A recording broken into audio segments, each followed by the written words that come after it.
O livro de Apocalipse é frequentemente lembrado como o livro do fim dos tempos. Quando se fala nele, vem à mente imagens marcantes: as bestas, os cavaleiros, as trombetas. Muitos até evitam se aprofundar em sua leitura, com receio de encontrar cenas assustadoras ou difíceis de compreender. Mas para nós que cremos no Senhor Jesus, o autor vivo de tudo o que está revelado, Apocalipse não é um livro de medo, e sim de esperança. Assim como toda a palavra de Deus, ele aponta para um propósito. Revela que a história caminha para um fim glorioso. O tempo do fim. Mas o que isso realmente significa? Significa que todos estaremos diante de Cristo. Significa o fim da dor, do pranto e das lágrimas. Significa que aquilo que hoje é passageiro dará lugar ao que é eterno. O tempo do fim é também o fim da nossa condição mortal e o início de uma nova realidade, transformados, como Ele é. O apóstolo João, discípulo de Jesus, foi aquele a quem foi concedido ver e registrar essas revelações. No capítulo 21 do livro de Apocalipse, ele descreve com riqueza de detalhes aquilo que contemplou. E agora, somos convidados a ouvir com atenção, porque um dia tomaremos posse de tudo o que será descrito aqui, e mais que isso, veremos o nosso Rei Jesus. Assim diz a palavra de Deus em Apocalipse, capítulo 21. E vi um novo céu e uma nova terra, porque já o primeiro céu e a primeira terra passaram, e o mar já não existe. E eu, João, vi a santa cidade, a nova Jerusalém, que de Deus descia do céu, adereçada como uma esposa ataviada para o seu marido.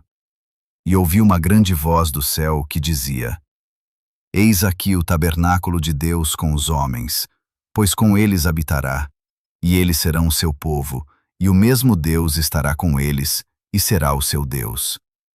E Deus limpará de seus olhos toda lágrima, e não haverá mais morte, nem pranto, nem clamor, nem dor, porque já as primeiras coisas são passadas. E o que estava assentado sobre o trono disse: Eis que faço novas todas as coisas. E disse-me: Escreve, porque estas palavras são verdadeiras e fiéis. E disse-me mais: Está cumprido. Eu sou o Alfa e o Ômega, o princípio e o fim. A quem quer que tiver sede, de graça lhe darei da fonte da água da vida. Quem vencer, herdará todas as coisas, e eu serei seu Deus, e ele será meu filho. Mas quanto aos tímidos, e aos incrédulos, e aos abomináveis, e aos homicidas, e aos fornicadores, e aos feiticeiros, e aos idólatras, e a todos os mentirosos, a sua parte será no lago que arde com fogo e enxofre, o que é a segunda morte. E veio a mim um dos 7 anjos que tinham as 7 taças, cheias das últimas 7 pragas, e falou comigo, dizendo: Vem, mostrar-te-ei a esposa, a mulher do Cordeiro. E levou-me em espírito a um grande e alto monte, e mostrou-me a grande cidade, a santa Jerusalém, que de Deus descia do céu, e tinha a glória de Deus. A sua luz era semelhante a uma pedra preciosíssima, como a pedra de jaspe, como o cristal resplandecente. E tinha um grande e alto muro com 12 portas, e nas portas 12 anjos, e nomes escritos sobre elas, que são os nomes das 12 tribos dos filhos de Israel. Do lado do oriente havia 3 portas, do lado do norte 3 portas, do lado do sul 3 portas, e do lado do ocidente 3 portas. E o muro da cidade tinha 12 fundamentos, e neles os nomes dos 12 apóstolos do Cordeiro. E aquele que falava comigo tinha uma cana de ouro para medir a cidade, e as suas portas, e o seu muro. E a cidade estava situada em quadrado, e o seu comprimento era tanto como a sua largura. E mediu a cidade com a cana até 12.000 estádios, e o seu comprimento, largura e altura eram iguais. E mediu o seu muro de 144 côvados, conforme a medida de homem, que é a de um anjo. E a fábrica do seu muro era de jaspe, e a cidade de ouro puro, semelhante a vidro puro. e os fundamentos do muro da cidade estavam adornados de toda a pedra preciosa. O primeiro fundamento era jaspe, o segundo, safira, o terceiro, calcedônia, o quarto, esmeralda, o quinto, sardônica, o sexto, sárdio, o sétimo, crisólito, o oitavo, berilo, o nono, topázio, o décimo, crisópraso, o undécimo, jacinto, o duodécimo, ametista.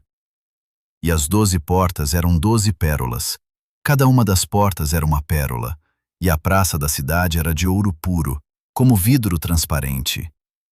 E nela não vi templo, porque o seu templo é o Senhor Deus Todo-Poderoso e o Cordeiro. E a cidade não necessita de sol nem de lua para que nela resplandeçam, porque a glória de Deus a iluminou, e o Cordeiro é a sua lâmpada. E as nações dos salvos andarão à sua luz, e os reis da terra trarão para ela a sua glória e honra. E as suas portas não se fecharão de dia, porque ali não haverá noite. E a ela trarão a glória e honra das nações. E não entrará nela coisa alguma que contamine, e cometa abominação e mentira, mas só os que estão inscritos no livro da vida do Cordeiro. Você está ouvindo narrativas bíblicas do canal 365 com Deus. Não deixe de compartilhar esse conteúdo com seus amigos e familiares. Até o próximo episódio.